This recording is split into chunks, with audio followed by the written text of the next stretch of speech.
Constable కనకంలో Rajiv Kanakala గారి character constable హ్మ్. ఎలా ఉండబోతుందంటే ఏం చెప్తారు? మీరు ఎందుకు నవ్వారు ఫస్ట్ అది చెప్పండి. అంటే కానిస్టేబుల్ కనకంలో రాజీవ్ కనకాల గారి క్యారెక్టర్ ఎలా ఉండబోతుంది అని ఎందుకు నవ్వారు? అంటే ఈ అంటే సినిమాలో కూడా అంటే బతికుంటదా? కదా, అది డైరెక్ట్ గా అడగండి. సో అది ఏంటి అన్నది మీరు చూడండి, చూస్తే సిరీస్ చూస్తే తెలుస్తుంది.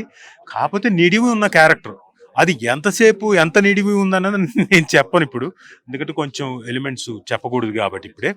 సో ఆగస్టు 14 దగ్గరలో ఉంది, ఇంకో 6 రోజులే. అవును సార్. సో డెఫినెట్గా చూడండి, మీకు అందరికీ డెఫినెట్గా చూసే ప్రేక్షకులు అందరికీ డెఫినెట్గా నచ్చుతుంది కానిస్టేబుల్ కనుక. సార్ ఇప్పుడు ఇందాక అడిగినప్పుడు ఆ క్వశ్చన్ అలా అడిగినప్పుడు మీకు ఏమనిపిస్తుంది సార్? నాకేంటంటే ఏమనిపించదు, ఎందుకంటే కొంతమందికి అది ఒక ముద్రలాగా పడిపోయింది కాబట్టి, కొంతమందికి సెంటిమెంట్, ఇంకోటి కొంతమంది దాన్ని జోక్ చేయడం, దాన్ని కొంతమంది ఎగతాళి చేయడం ఉంటాయి, ఇవన్నీ కామన్ కదా. ఓకే, సర్లే, వెళ్తా ఉంటారు. వెళ్తా ఉంటుంది.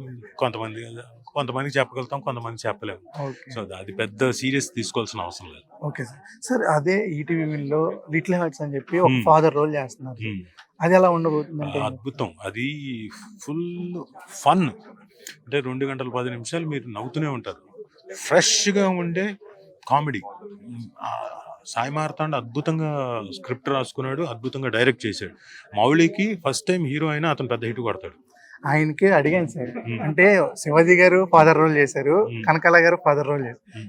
ఏ ఫాదర్ రోల్ నీకు మెప్పించిందంటే రెండు కళ్ళు లాంటివి. అంటే ఇద్దరు నాన్నలు ఉండరు కదా, ఒకటే నాన్న కదా అన్నట్టుగా మా తెలివైనవాడు, నాన్న అంటారు. తెలివైనవాడు, బాగా చెప్పాడు. సార్ అలాగే రాజీవ్ కనకాల గారు 2.0 అనుకోవచ్చా ఇప్పుడు వచ్చే మీ క్యారెక్టర్ ఎస్ ఎస్ సినిమాలో? 2.2, అదే ఏంటది ఏమన్నారు, 2.0. 2.0. యా 2.0. సార్ మరి ఎన్టీఆర్ గారితో చాలా సినిమాలు చేశారు. ఇప్పుడు వచ్చే సినిమాల్లో ఏమన్నా మీరు కనిపించారు? అంటే వస్తే చేస్తాం, లేకపోతే ఏం చేస్తాం. ప్రస్తుతానికైతే ఏం లేదు, అది పరిస్థితి. అంటే ఎందుకు గ్యాప్ వచ్చిందా? గ్యాప్ అని ఏం లేదు, RRR లో చేసాం కదా. ఆయన అవును. RRR తర్వాత ఇంకేం చేయలేదు కదా. హిందీ ప్రొడక్షన్ వార్ 2 చేశాడు. దేవరా. దేవరా మిస్ అయ్యాను. దేవరా టైంలో నేను లావుగున్నాను. ఒకవేళ నేను వెళ్ళి అడిగినా కానీ బాగోదు, తప్పది. ఓకే. అంటే ఇంకోటి మీరు ఎంచుకున్న అంటే స్టోరీస్ ఏదైతే మీ క్యారెక్టర్ ఒక బలం ఉంటది. అంటే మీ క్యారెక్టర్‌తోనే ఆ స్టోరీ ఎలివేషన్ ఉంటది. అది ఎలా సార్? అంటే మీరు మీ నేను దగ్గరికి ఎంచుకోవడం వచ్చిన కాదు, అవి వాళ్ళు తీసుకొచ్చినవే. కొన్నిసార్లు అంటే ఎక్కువ శాతం వాళ్ళే తీసుకొచ్చి ఇది మీరు చేస్తే బాగుంటుందని వాళ్ళే రావడం. So thanks to all directors ఇప్పటిదాకా వచ్చి ఆ బలాన్ని, అంటే ఈయనైతే అది చేయగలుగుతాడు, ఒక సీన్ ద్వారా అయినా కానీ 2 సీన్లు కూడా బాగా కమ్యూనికేట్ చేయగలుగుతాడని నమ్మకంతో వచ్చారు, లేకపోతే ఇతను చస్తే బాగుంటుందని వచ్చారు.